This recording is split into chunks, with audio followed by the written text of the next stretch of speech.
Rahmatullah, izinkanlah pada kesempatan kali ini saya ingin mengangkat tema yaitu Ramadan Syahrul Quran.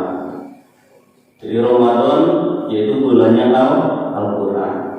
Ya, seperti kita ketahui bersama bahwa di bulan suci Ramadan Al-Quran diturunkan kepada Nabi kita Muhammad SAW melalui malaikat Jibril. Quran surat yang pertama adalah surat Al-Alaq ya, 1 sampai dengan 5. Al-Quran itu diturunkan secara berangsur-angsur. Jadi 30 juz itu tidak sekaligus diturunkan kepada Nabi kita. Itu sepanjang 23 tahun, tepatnya 22 tahun, 2 bulan, 22 hari. Kurang lebih sekitar 23 tahun. Ya. Banyak keterangan mengatakan bahwa Al-Quran di malam 17 Ramadan. Ya. Itu terdiri dari tadi yang saya sampaikan 30 juz, 114 surat. Ayatnya ada berapa? 6.600 sekian. Ya. Silakan nanti dihitung ya. Itu ada apa-apa ya sampai Anas ya, dan Anas ya. Silakan nanti dihitung sendiri ya. Ya, ini Al-Quran diturunkan untuk ya keselamatan dunia dan akhirat bagi seluruh manusia. Terlepas dia itu sudah beragama Islam maupun belum. Kalau ingin selamat dunia akhirat ya pelajarilah Al-Quran. Amalkanlah segala apa yang terkandung di dalam Al-Quran. Sehingga tidak terjadi kekeliruan-kekeliruan di tengah-tengah masyarakat kita. Ya, ini sering terjadi. Memahami Al-Quran atau sikap kita terhadap Al-Quran, ada beberapa kekeliruan yang sering kita jumpai bersama-sama. Yang pertama yaitu bahwa Al-Quran itu sebagai produk masa lalu yang tidak ada dampak bagi kita, yang tidak ada semacam sedikit pun hubungannya dengan kita, gitu kan. Jadi Al-Quran itu hanya sekedar cerita-cerita masa lalu, ya, dongeng-dongeng masa lalu. Makanya Allah menegaskan di dalam surat Al-Quran ya, idza tutla 'alaihim ayatina qalu asatirul awwal. Di surat Al-Quran ya, ayat berapa nanti mohon dicari ya. Jadi ketika Al-Quran itu dibacakan ya, ketika Al-Quran itu dibacakan kepada manusia, mereka itu hanya mengatakan itulah cerita qalu asatirul awwal. Quran itu hanyalah dongeng-dongeng belaka yang tidak ada hubungannya dengan manusia. Ini yang sering terjadi, pemahaman ini yang sering terjadi di tengah-tengah masyarakat kita. Sehingga Allah menjelaskan di dalam Al-Quran beberapa sejarah yang dari mulai saya ambil contoh misalnya Nabi Nuh, Nabi Musa, Nabi Isa, bahkan Nabi kita Muhammad gitu ya. Itu harus ada dampak bagi kita semua. Contoh misalkan Nabi Nuh ya, manakala beliau mendakwahkan Al-Quran atau menyampaikan firman-firman Allah ya kepada kaumnya sekian ratus tahun, yang menerima berapa orang? Hanya 40 orang ya. Dan itu pun tidak termasuk yang diselamatkan, tidak termasuk dengan anak dan istrinya. Ini cerita masa lalu, tapi harus berdampak pada kehidupan kita bersama. Ya. Kita juga harus bisa mengambil pelajaran dari peristiwa Nabi Nuh. Ya. Bagaimana kita bisa selamat dunia dan akhirat, sehingga kita bisa berkumpul kembali di surga. Kita ambil pelajaran Nabi Nuh, Nabi Musa. Ya, yang lain lagi misalnya Nabi Musa. Karakter kaum Nabi Musa atau Bani Israil apa salah satunya? Orang yang sering nawar ketika diperintahkan Allah untuk ibadah hari Jumat, mintanya hari Sabtu karena hari Jumat banyak ikannya. Itu diterangkan di dalam Al-Quran seperti itu.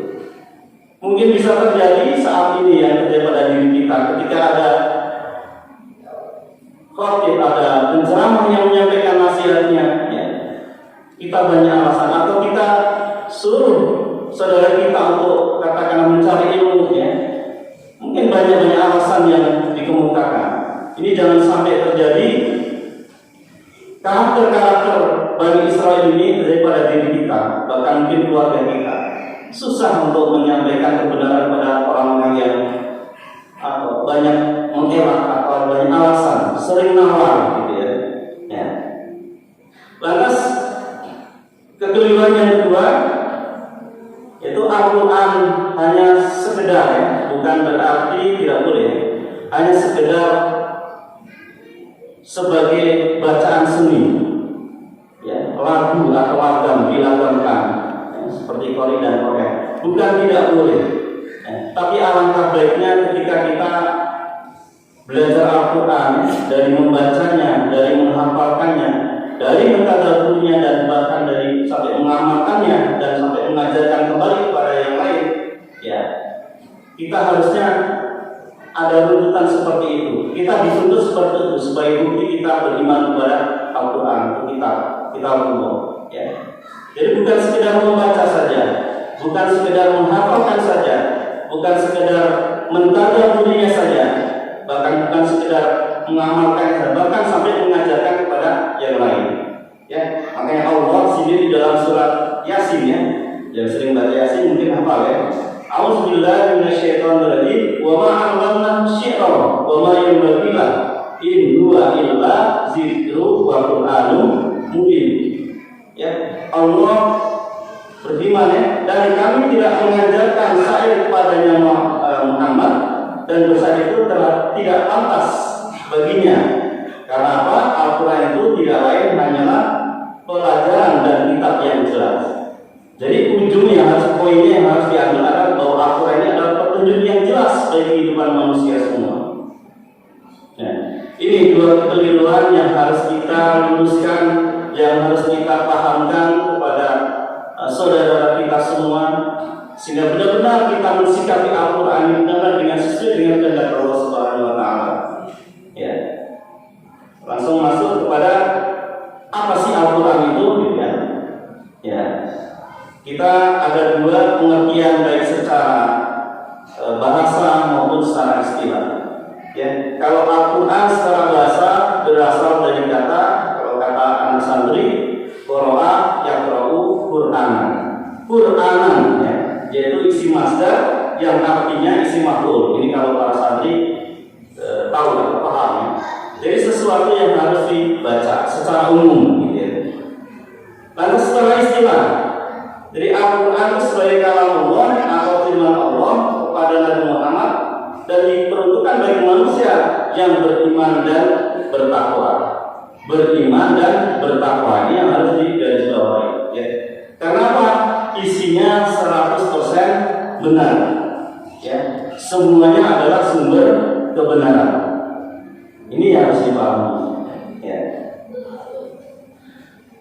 Lantas bagaimana kalau saya misalkan kita belum bisa sama sekali katakanlah intro aja belum lancar misalkan kita berusaha. Yang penting niat kita yang penting ada niat kita, ada semacam tekad yang kuat untuk bisa mempelajari Al-Quran. Jangan berkecil hati. Allah tidak melihat outputnya atau hasilnya, tapi Allah melihat prosesnya. Allah melihat kegigihan kita berusaha untuk membaca, menghafalkan, mentadabburi, mengamalkan dan mengajarkan. Allah tidak melihat hasilnya. Lantas sampai kapan? Manakala Al-Quran ini harus dipelajari semua 30 juz seperti ini Mungkin yang baru-baru belajar ini bingung gitu kan. Udahlah guru atau siapapun yang bisa mengajarkan kepada kita. Sekali lagi jangan berkecil hati. Yang penting niat kita setiap hari sisihkan waktu sekitar 1 jam untuk belajar Al-Quran. Dan selanjutnya adalah kita lihat dari status dan fungsi Al-Quran. Kita harus paham, kita harus tahu Al-Quran itu statusnya apa sih fungsi Al-Quran itu apa sih kita tahu bahwa status Al-Quran adalah murni kalam Allah atau firman Allah yang memang Imam menjelaskan segala sesuatu ya, karena Allah sendiri yang berfirman, tentunya Allah sendiri yang memberikan sebuah solusi. Itu Al-Quran, status Al-Quran.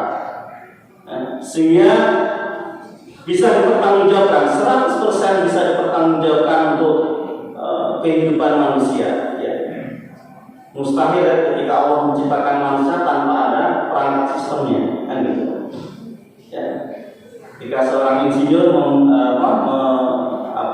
memproduksi sebuah robot misalkan, dia harus tahu dengan fungsi robot tersebut, mau belok ke kanan, mau belok kiri, mau jalan, mau ke belakang, itu seorang insinyur mesti tahu.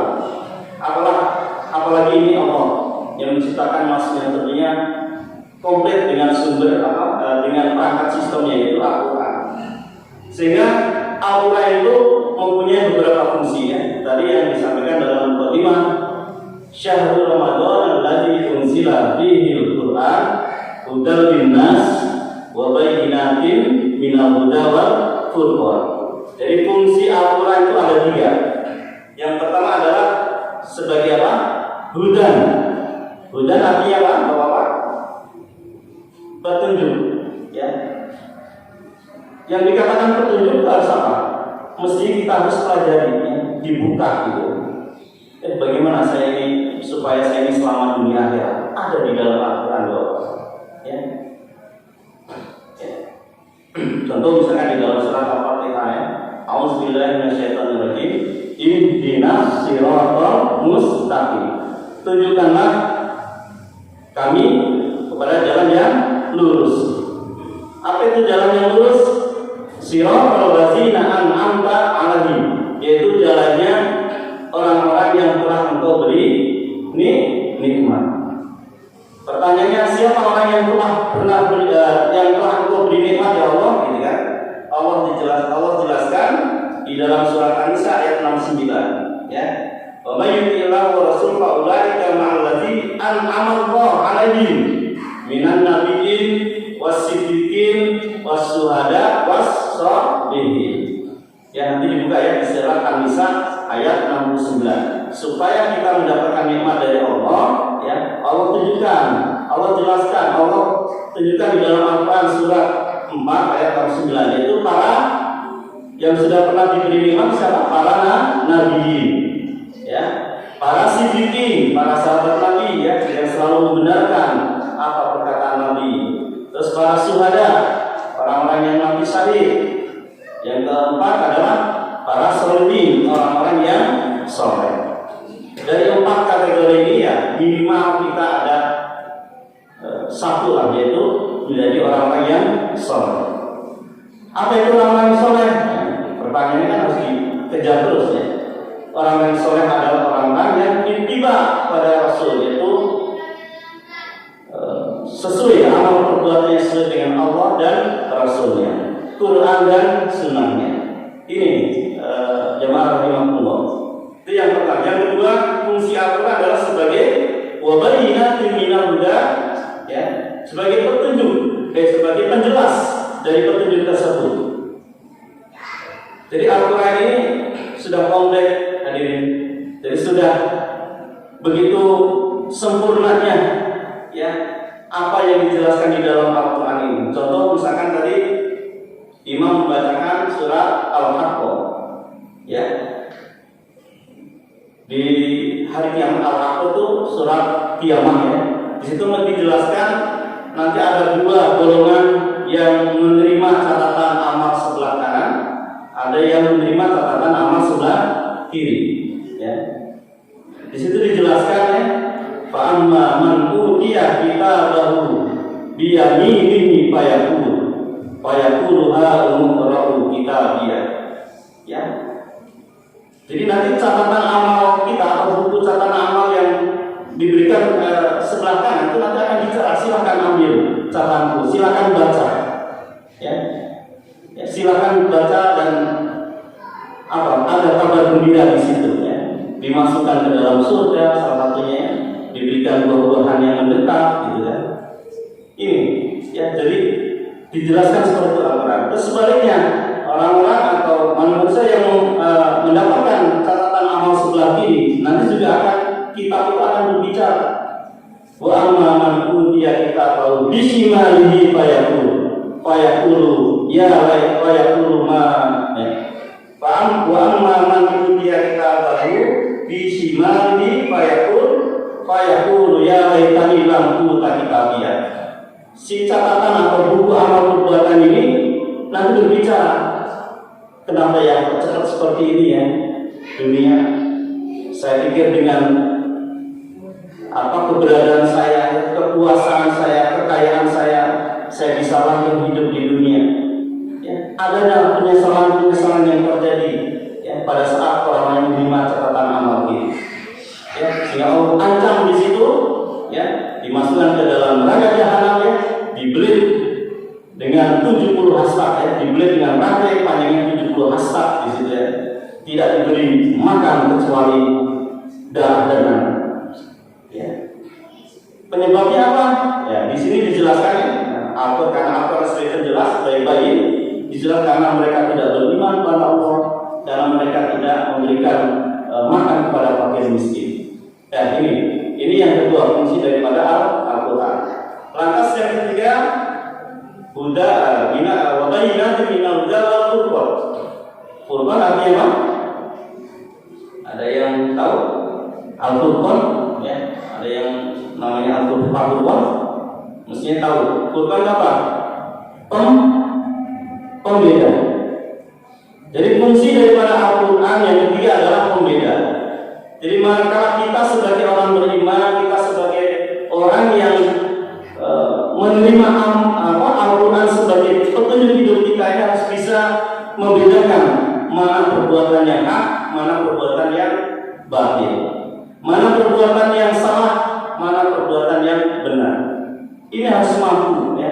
Dengan Al-Quran kita harus mampu, saya harus bisa membedakan mana yang A, mana yang B. Jangan sampai dicampur-campurkan. Wala talbisul haq bil batil.